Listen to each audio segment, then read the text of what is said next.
Hello everyone and welcome to another StarCraft 2 commentary with Exo, and this is going to be game 3 between Catz spawning as the red protoss at the 7 o'clock position and Avilo spawning as the blue terran at the 2 o'clock position. So another match on Xel'Naga Caverns. This is a match, the third match in a series of 3 matches, show matches I'd say, where Catz chose to play every race. So first match was a really cool ZVT. We've seen him play as zerg in that match. Second match he played terran, and that match was kind of, well, unusual, I would say. Pretty fun to watch though. All 2 matches until now, both matches I mean, have been very fun to watch, and now we're gonna check him out playing as protoss.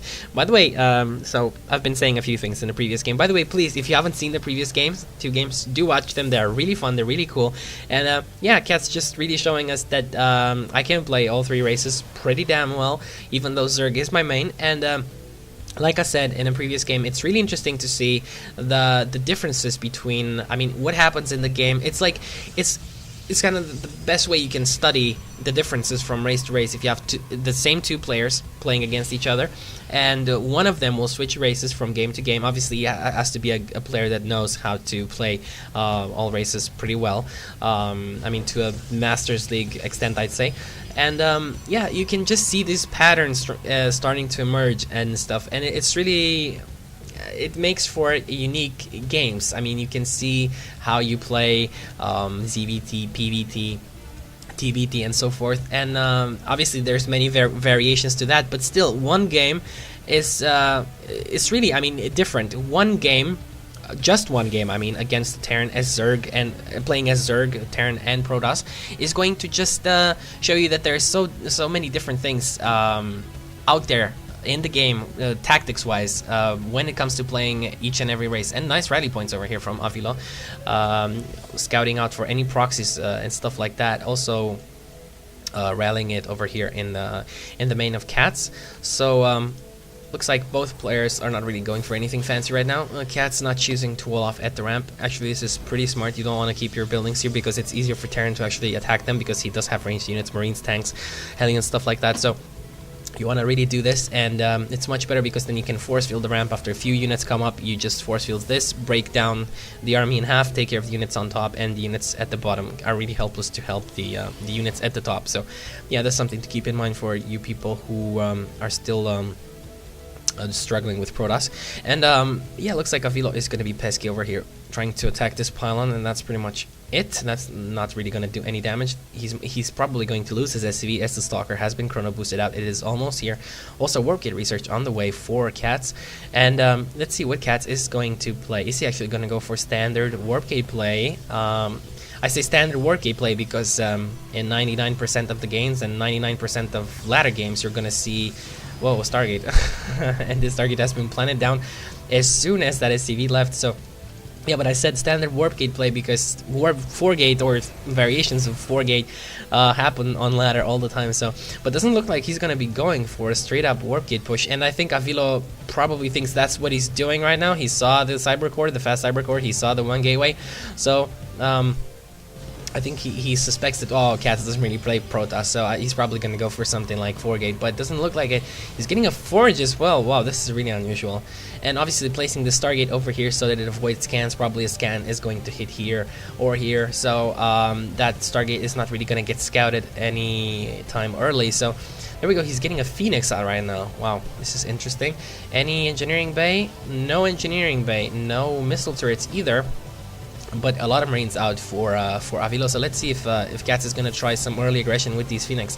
I do remind you the build time of Phoenix has been decreased, as you can see over here, 35 seconds compared to 45 before the patch. So Phoenix are, you can get Phoenix much faster if you chrono boost them out. It's like you're building a probe. So yeah, just as long as you have the money for them, Phoenix are very fast to get, and they're very useful actually for harassment purposes, for defense purposes. Actually, a lot of Protoss get Phoenix versus Terran just to lift off the siege tanks when they're in siege mode. So when you do that, obviously the tanks cannot attack, so that's a huge advantage for your units. But the thing is, a lot of Terrans don't get siege tanks versus Protoss. They don't really want to get those siege tanks because it sacrifices so much mobility, and also because of this, I mean, the Phoenix can do a lot of damage. Colossus also do a lot of damage to tanks, so Yeah, Immortals, stuff like that. Immortals obviously very good versus siege tanks, since as long as the shields are up for the Immortals, the tanks do like no damage to the Immortals. So it looks like he's chrono boosting those Phoenix out indeed, and look how fast these Phoenix are coming out with the chrono boost. And he already has 3 Phoenix. Looks like he's going to be getting more before he actually tries anything. And any engineering bay? No engineering bay. Oh, whoop, nope, nothing. He is getting siege mode though, so choosing to get siege tanks, this is quite questionable. I don't really see Terrans get siege tanks that often, but looks like Catz is going to be moving across with 4 Phoenix. He's getting a robotics facility as well.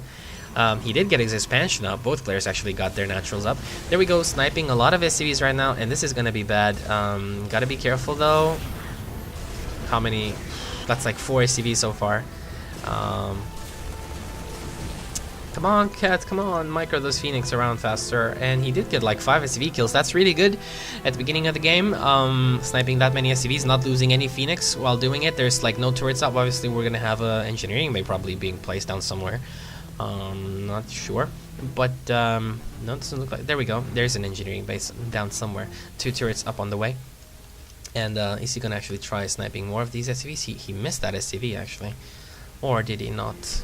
I don't think he saw that SCV. Could have sniped that one. That was a free kill. But it looks like he's getting a robotics bay. Lol. So, really, a robotics facility.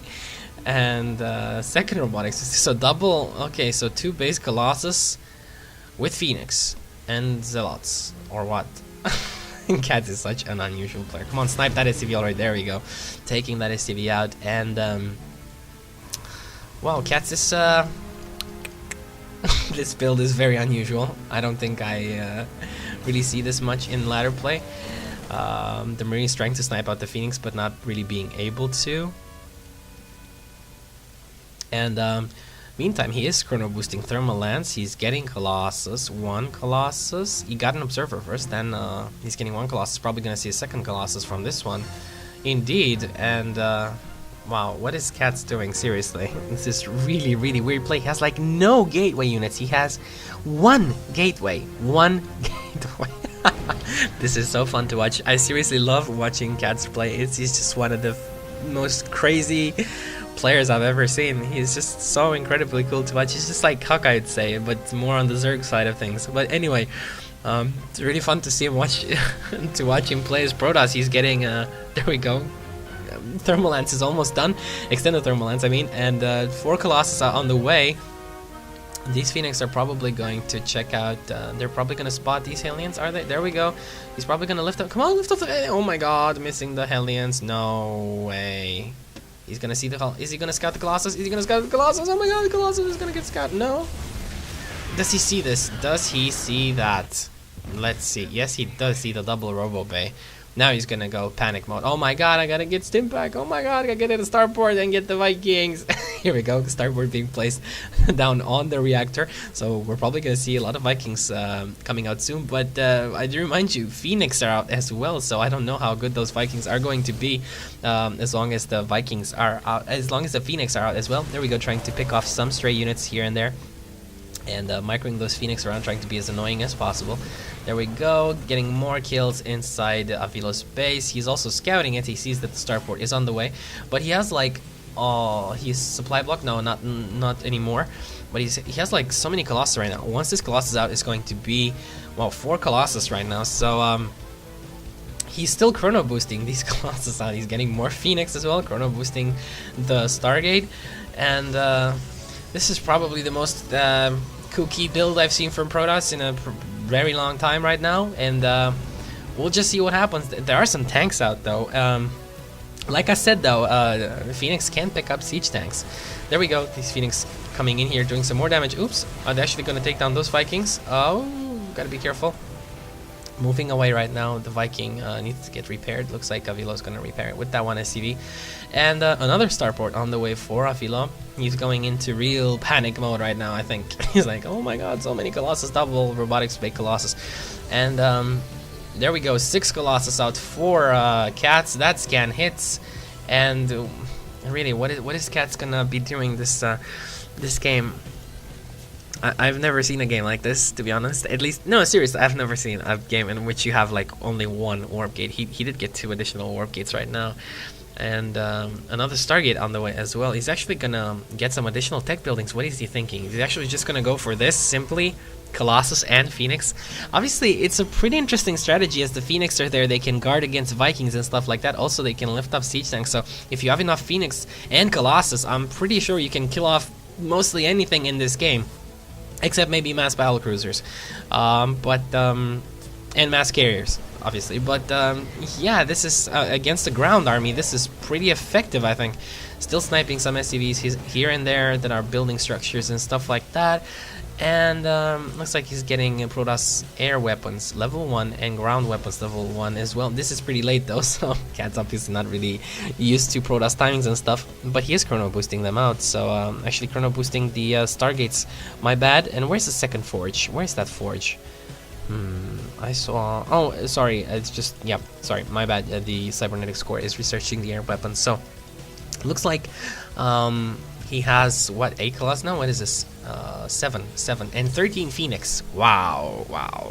This is gonna be very, very interesting to see. I just have no idea how this is gonna play out. I seriously, here's one of the things with StarCraft 2, by the way. You never really know how some fights are gonna play out. I mean, when you have a normal army fighting against Phoenix Colossus only, you don't really know what's gonna happen because you've never really been there usually before. You usually fight a lot of standard compositions, but this you don't really fight, so I have no idea how this is gonna play out, guys, but we're just gonna have to wait and see. He's getting a Catz is getting a Twilight Council as well, and a sneaky expansion over here. So obviously he's probably gonna want to get Zealot charge as well. He's most likely gonna get a lot of Zealots to filter that extra minerals that he has, and they're gonna do a lot of damage and absorb a lot of the damage as well as they charge in there. But here's a lot of Phoenix moving towards Avilo's base, and a lot of Vikings says, oh, gotta be careful though, don't want to be doing that, gotta be careful with the Marines. There we go. The Phoenix are moving back, but there's so many Marines, and look at this, so many Colossus as well. Wow, this is gonna be so incredible to watch. And Phoenix are moving in there, doing a lot of damage to the Vikings. Here come the Colossus, and the Vikings are not doing any damage to the Colossus whatsoever. The Zealots are moving in there, and wow. Everything is just getting so melted over here. I think all the Colossus stayed up. They're alive, and Avilo's probably thinking to himself like, what the fuck? What the fuck is happening? And like, yes, indeed, what WTF is happening? I say the same. Yes, lol. So yeah, just gotta give it up to Catz for pulling something like this off. I think he's the only guy who would actually do something like this and make it work. So. Wow, the most kooky and spooky, frightening build I've ever seen from Catz, especially when he's playing protoss, which I have barely see him play any games of. But yeah, he was getting some fighters as well, and some Colossus, so, and some additional Colossus. I mean, and wow, this game, what can I say? I hope you've enjoyed this sort of mini series of show matches in which Catz has played 3 games, one with each race. It was really fun for me to cast. What can I say? It's just really cool what happened here in these 3 games. All 3 games are very cool. So I hope you watch them all, and yeah, if you're just watching this video, then please do check out the previous 2 games. They're really nice, and thanks for Catz thanks to Catz for providing the replays, and yeah, what can I say really? I have nothing to say. It's just I would comment more if this would be like some normal straight up game, but this is far from normal. I think that literally, if you let the Protoss get a critical mass of Phoenix, it's pretty bad. Same goes with Colossus. Once the Colossus number goes above 4 or 5, it's really hard to actually do anything, especially if you have something like Phoenix going in front, taking care of the Vikings, or lifting off siege tanks and stuff like that. So yeah, I think that's really what it came down to. And was Zealot charge finished? No, he actually didn't even start it. So I think that like theoretically looking at this, what would you need as Terran to take care of this, to counter this? I still think you need a lot of Vikings regardless, but the thing is, your infantry units are going to be pretty much useless. I think you can go for some tanks. Tanks are pretty good against Colossus, although you have to. It's pretty much a mech game. I think you need a few Thors. The splash damage is really good against the Phoenix, as you can see.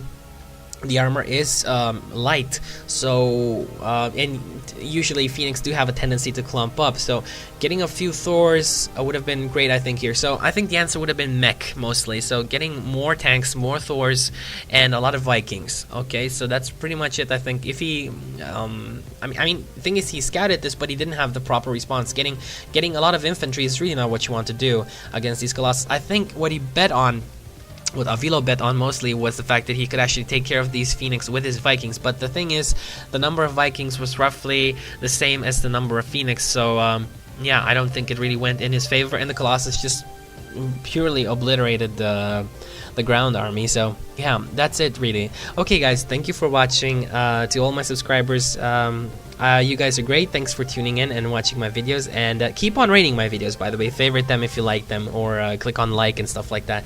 It really does help me get more views and so forth. And to the rest of the people, I invite you to subscribe as well and join my awesome subscriber base, because yeah, my subscribers are really cool, and I'm quite happy to see that it's only been like, what, 4 months, and I'm nearing the 400 subscriber mark. So thanks to the people who have subscribed and watch my videos frequently. And by the way, just want to say a few things before I wrap this up. To all these people saying all sorts of nasty comments and things like, I'm never gonna watch a cast video again because you talked about balance or something. Guys, seriously, read the annotations at the beginning of my videos. I put them there for a reason. It's very important that you read them if you don't like, because they do say something sometimes about the game, so about the game you're about to watch. So if you don't want to see something like that, then don't watch it and stuff. So yeah, also about the music and stuff, most people like it, so it is going to really stay this way for now. So StarCraft 1 music is really my favorite music to listen to when I play StarCraft, and it seems like most people like it as well. And yeah, that's it for me for tonight, and I'm going to be uploading these games. I hope they will be up on YouTube soon for you guys to watch and enjoy. Okay guys, thanks, that's it for me signing out. Stay tuned for more videos.